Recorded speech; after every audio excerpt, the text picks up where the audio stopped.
1964 was the year when the military revolution took place.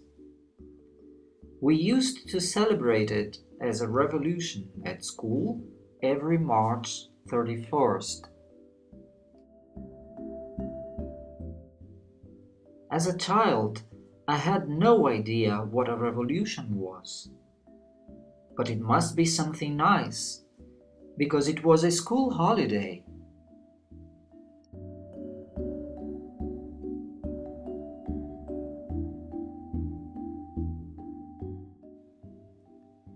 I was born this year. I was the youngest of 4 children, and that was my family.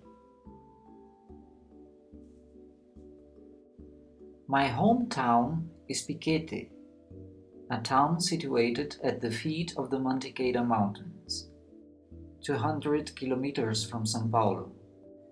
I remember a pleasant childhood, with many trees around, swimming in the river, and a lot of contact with nature. It was a nice place. There was a gunpowder industry there, where my father worked for 40 years, and we lived inside its boundaries. It was a military zone, controlled by barriers. We lived somehow protected from the dangers of the world, the outer world. Children there could be properly raised in the virtues of obedience to the government, love to the fatherland, fear and respect to the merciful hand of our beloved Mr. President, whoever he was.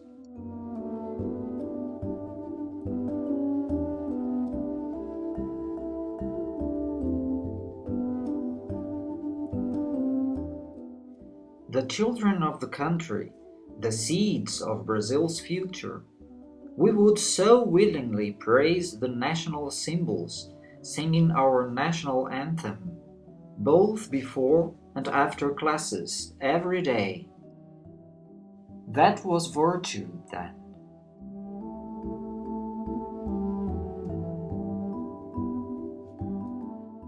We would enjoy the cinema every week, with the benefit that before each film we would watch the weekly news about our president's agenda and his noble deeds for the country's progress, and enjoy the latest news about the nation's most burning passion, football. That was a life full of order and progress, as stated by the Brazilian flag's inscription.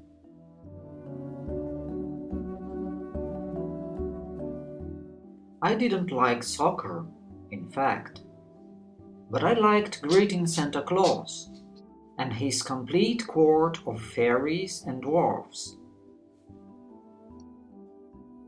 I enjoyed watching their arrival by train in an open wagon, drawn by a steam locomotive on Christmas Day.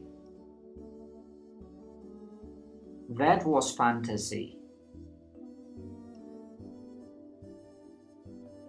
Or we could watch their spectacular landing with the army's helicopters in the middle of a football field covered with styrofoam snow, with fairies throwing candies down to the children.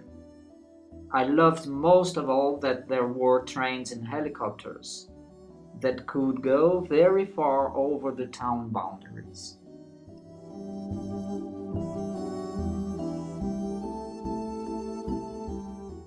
Once I asked my mother, where do all grandpas go when they die?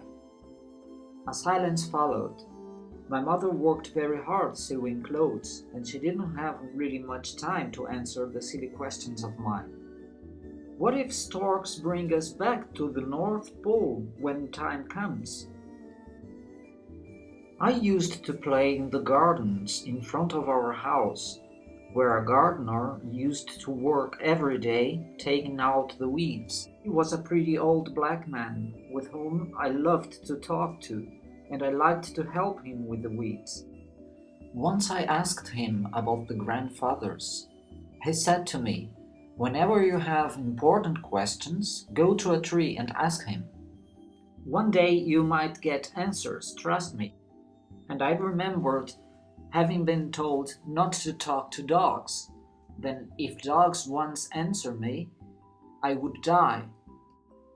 We never know. One evening that old man came home to bring me his stool. He wouldn't need it anymore. That was the last time I saw him. He became another missing grandpa. I was playing in front of my house when I heard a deafening explosion. People came out of their houses, all weeping, crying, nervous, shouting.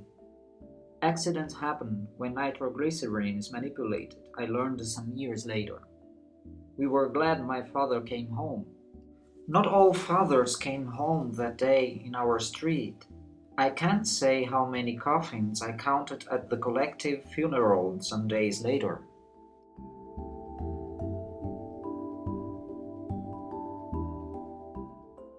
The day we watched the moon landing was a special one.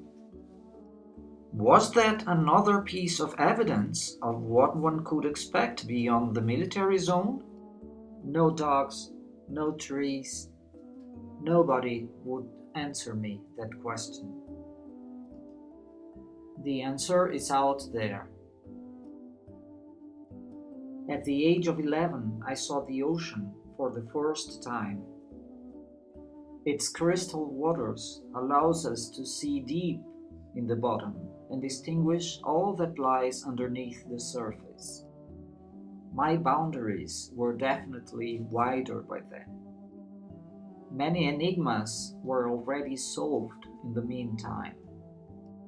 I knew that words don't mean the same for everybody at every occasion. And I definitely needed to learn how to ask the right questions if I wanted to get the right answers.